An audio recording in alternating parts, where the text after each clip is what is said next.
நான் நன்றியோடு துதிப்பேன். நீங்க எனக்கு இருக்கும் போது கலங்கலப்பா. உண்மை தெய்வம் உன்னோடு இருக்க தன்னை உண்டாக்கினவர் காணாரோ.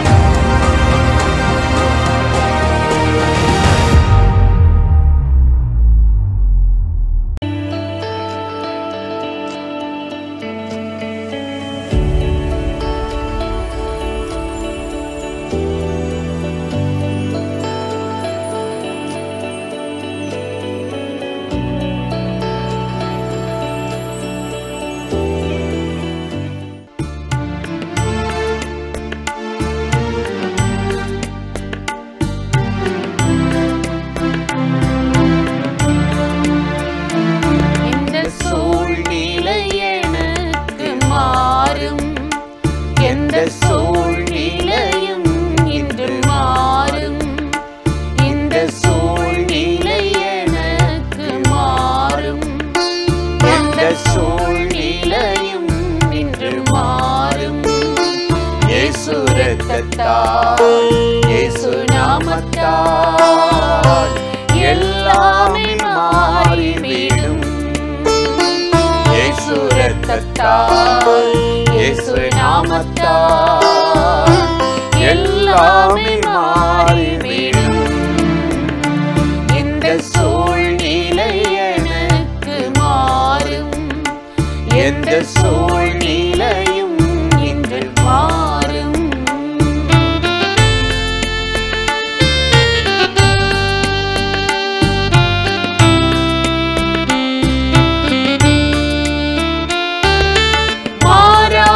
கசப்புகள் மதுரமாய் மாறிவிடும்.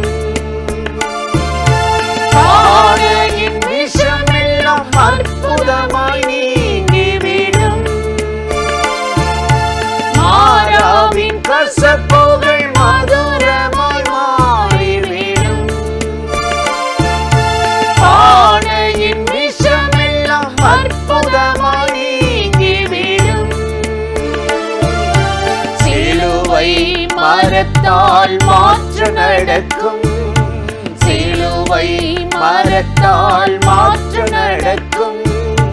தோஷம் நீங்கி சந்தோஷம் வரும். தோஷம் நீங்கி சந்தோஷம் வரும். இந்த சூழ்நிலை எனக்கு மாறும். எந்த சூழ்நிலையும் இன்று மாறும்.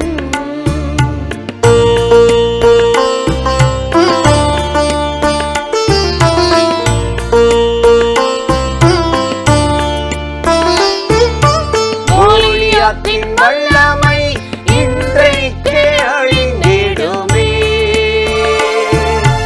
சாத்தானின் சேனைகள் இப்பொழுதே முறிந்திடுமே. கோலியாத்தின் வல்லமை இன்றைக்கே அழிந்திடுமே. சாத்தானின் சேனைகள் இப்பொழுதே முறிந்திடுமே. சேனைகளின் கர்த்தரால் யுத்தம் நடக்கும். சேனைகளின் கர்த்தரால் யுத்தம் நடக்கும். தாவீதுக்கு அளித்த வெற்றிகள் வரும். தாவீதுக்கு அளித்த வெற்றிகள் வரும். இந்த சூழ்நிலை எனக்கு மாறும். எந்த சூழ்நிலையும் இன்று மாறும்.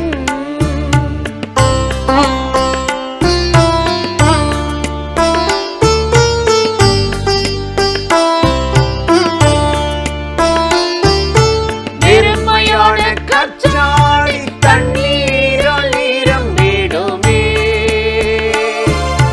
வறுமை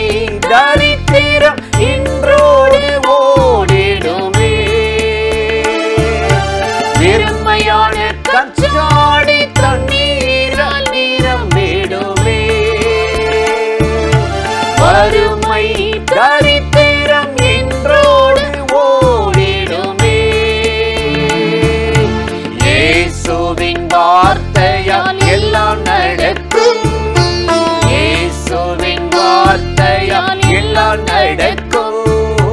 வெட்கத்திற்கு பதிலாய் பலன்கள் வரும். வெட்கத்திற்கு பதிலாய் பலன்கள் வரும்.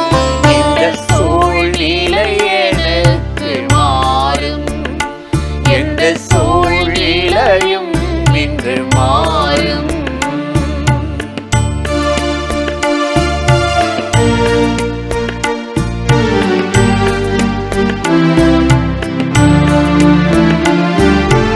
அந்தகார இருள்கள் அகன்றே போய்விடுமே. ஆச்சரிய ஒளி என்னை வந்தே சேர்ந்திடுமே. அந்தகார இருள்கள் அகன்றே போய்விடுமே.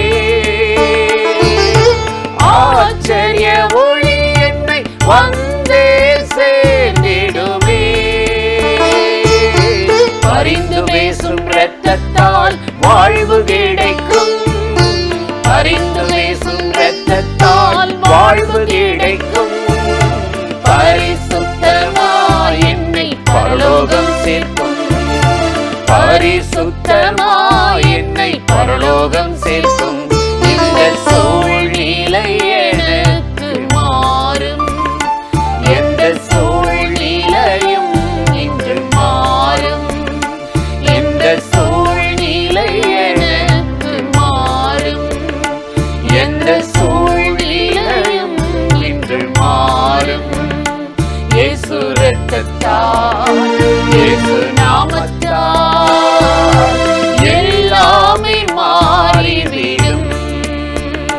இயேசு இரத்தத்தால், இயேசு நாமத்தால் எல்லாமே மாறிவிடும். இந்த சூழ்நிலை எனக்கு மாறும். எந்த சூழ்நிலையும் இன்று மாறும். பிரியமானவர்களே, ஆண்டவராகிய இயேசு கிறிஸ்துவின் நாமத்தில் இந்த காலை நேரத்தில் இயேசுவை தினம் பார்ப்போம் என்ற இந்த நிகழ்ச்சி மூலமாக உங்களை சந்திப்பதில் மிகுந்த மகிழ்ச்சி அடைகிறேன். மார்க்கு 11ஆம் அதிகாரம் 4வது வசனத்தில் நாம் வாசிக்கிறோம், அவர்கள் போய் வெளியே இருவழி சந்தியில் ஒரு வாசல் அருகே கட்டியிருந்த அந்த குட்டியை கண்டு அதை அவிழ்த்தார்கள் என்று சொல்லி நாம் வாசிக்கிறோம். ஆண்டவராகிய இயேசு கிறிஸ்து தம்முடைய சீஷர்களை பார்த்து ஒரு வேலையை கொடுத்து அனுப்புகிறார். நீங்கள் எதிரே இருக்கிற கிராமத்துக்கு போங்கள். அங்கே ஒரு காலம் யாருமே ஏறியிராத ஒரு கழுதைக்குட்டி ஒன்று கட்டியிருக்க காண்பீர்கள்.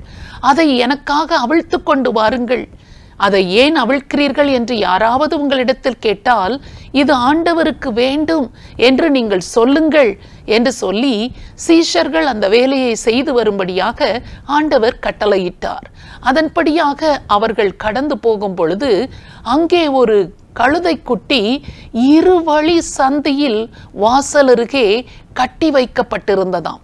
இருவழி சந்தி என்று சொல்லுகிற போது எந்த பக்கம் போவது என்றே தெரியாமல் திகைத்து கொண்டிருக்கிற ஒரு நிலைமையை நாம் பார்க்கிறோம். அந்த குட்டி இதுவரையிலும் யாரும் ஏறவில்லை, அதை பயன்படுத்தவில்லை, விரும்பவில்லை. ஒருவரும் ஒரு காலம் ஏறியிராத கழுதை குட்டி அது யாருமே விரும்பத்தகாத ஒரு நிலைமையில் கட்டப்பட்டு இருந்தது. கட்டப்பட்டு இருந்தது மாத்திரமல்ல, இந்த பக்கம் போகணுமா அந்த பக்கம் போகணுமா என்று தெரியாத அளவு வழி தெரியாமல் இருவழி சந்தியில் அது இருந்ததாம். அப்படிப்பட்ட கழுதையை ஆண்டவராகிய இயேசு கிறிஸ்து அதுதான் எனக்கு வேண்டும், அதை நீங்கள் அவிழ்த்து கொண்டு வாருங்கள் என்று சொல்லி சீஷர்களிடம் சொன்னார். அதன்படியே அவர்கள் அந்த கழுதை குட்டியை அவிழ்த்து கொண்டு வந்தார்கள். அதன் மேல் இயேசு ஏறி பவனி வந்தார் என்று சொல்லி நாம் வாசிக்கிறோம். உன்னதத்தில் இருக்கிற தேவனுக்கு ஓசன்னா என்று சொல்லி ஆண்டவரை உயர்த்தி மகிமைப்படுத்தி பாடிக்கொண்டே சென்றார்கள். ஆண்டவர் இயேசுவை உயர்த்துகிற போது இந்த கழுதை இயேசு என் மேல் ஏறி இருக்கிறார் என்று எவ்வளவு பெரிய மகிழ்ச்சி மகிழ்ச்சியோடும் சந்தோஷத்தோடும் ஆர்ப்பரிப்போடும் கடந்து சென்றிருக்கும் பாருங்கள்.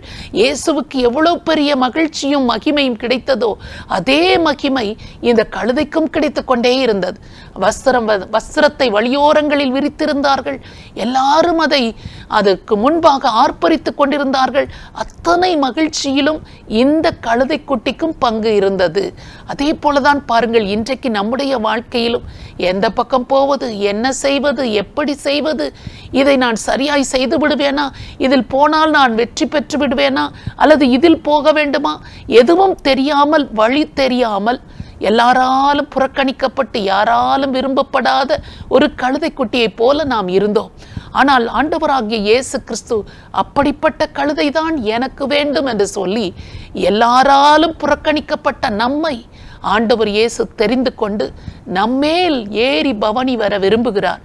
அந்த ஆண்டவர் தான் இன்றைக்கு நம்மையும் ஆசீர்வதிக்க போகிறார். நாம் எந்த நிலைமையில் இருந்தாலும், ஒருவேளை கட்டப்பட்ட நிலைமையில் இருந்தாலும், வழி தெரியாமல் திகைத்து கொண்டிருக்கிற நிலைமையில் இருந்தாலும், எல்லாராலும் புறக்கணிக்கப்பட்ட ஒரு கழுதை குட்டியை போல் இருந்தாலும், நீதான் எனக்கு தேவை, நான் உன்மேல் ஏறி பவனி வந்து ஆசீர்வதிப்பேன் என்று ஆண்டவராகிய கர்த்தர் நம்மை பார்த்து சொல்லுகிறார். அந்த ஆண்டவரை நோக்கி மகிழ்ச்சியோடு நாம் ஆண்டவரை மகிமைப்படுத்தி ஜெபிப்போமா? ஸ்தோத்திரம் ஆண்டவரே, உம்மை நன்றியோடு நாங்கள் துதிக்கிறோம் அப்பா, உம்மை ஸ்தோத்தரிக்கிறோம் ஆண்டவரே. கிராமத்தில் கட்டப்பட்டிருந்த, இருவழி சந்தியில் கட்டப்பட்டிருந்த, யாரும் ஏறாத ஒரு கழுதை குட்டியை உமக்கு வேண்டும் என்று நீர் தெரிந்து கொண்டு அதில் பவனி வந்தது போல இந்த காலை நேரத்தில் ஆண்டவரே எங்களுடைய வாழ்க்கையிலும் எப்படிப்பட்ட திகைப்புகளும், ஆண்டவரே என்ன செய்ய போகிறோம் என்ற ஒரு முடிவெடுக்க முடியாத நிலைமைகளும் காணப்படுகிற இந்த நிலைமையை கர்த்தராகிய தேவன், இதுதான் எனக்கு வேண்டும், நீதான் எனக்கு வேண்டும், நான் உன்மேல் ஏறி வர பவனி வர நான் விரும்புகிறேன் என்று சொல்லி எங்களை தெரிந்து கொள்வதற்காக, எங்கள் மேல் நீர் பவனி வர விரும்புகிறதற்காக உமக்கு ஸ்தோத்திரம் ஆண்டவரே. உம்மை நன்றியோடு உம்மை துதிக்கிறோம். கட்டப்பட்டிருந்த அந்த கழுதை குட்டி அவிழ்க்கப்பட்டது போல இன்றைக்கு ஒவ்வொருவருடைய வாழ்க்கையும் எதிலெல்லாம் கட்டப்பட்டு சிறையிருப்பில் இருக்கிறதோ, கவலையிலும், பாரத்திலும், பாவத்திலும், அடிமைத்தனத்திலும், கடனிலும், வியாதியிலும், வேதனைகளிலும், பற்றாக்குறைகளிலும் எதிலெல்லாம் அவர்கள் கட்டப்பட்டிருந்தாலும் இயேசு கிறிஸ்துவின் நாமத்தினாலே அவைகளை நாங்கள் அவிழ்த்து விடுகிறோம். அந்த கட்டுகள் அறுக்கப்பட்டு அவர்கள் விடுதலையாக இயேசுவை சுமக்கிற கழுதைகளாக, ஆண்டவருக்குரியவர்களாக மாறட்டும் என்று நாங்கள் செபிக்கிறோம். ஒவ்வொருவரையும் நீர் அப்படி ஆசீர்வதித்து ஆண்டவரே, நீர் பவனி வருகிற கழுதையாக ஆண்டவரே உம்மை சுமக்கும் ஆண்டவரே ஒரு தகுதியை ஒவ்வொருவருக்கும் கொடுத்து ஆசீர்வதிக்கும்படியாக உம்மை நோக்கி நாங்கள் செபிக்கிறோம். இதுவரைக்கும் அவர்கள் வேற எந்த பாரத்தை சுமந்து கொண்டிருந்தாலும் இனி இயேசுவை மாத்திரம் சுமக்கிறவர்களாக மாறுவார்களாக. இயேசு கிறிஸ்துவின் நாமத்தினாலே ஜெபிக்கிறோம் நல்ல பிதாவே, ஆமென். இந்த நிகழ்ச்சி உங்களுக்கு மிகுந்த ஆசீர்வாதமாக இருந்திருக்கும் என்று நிச்சயமாய் நாங்கள் நம்புகிறோம். நீங்கள் பெற்ற நன்மைகளை எங்களோடு கூட பகிர்ந்து கொள்ளுங்கள், மற்றவர்களுக்கும் ஷேர் பண்ணுங்கள். கர்த்தர் உங்களை ஆசீர்வதிப்பாராக. ஆமென்.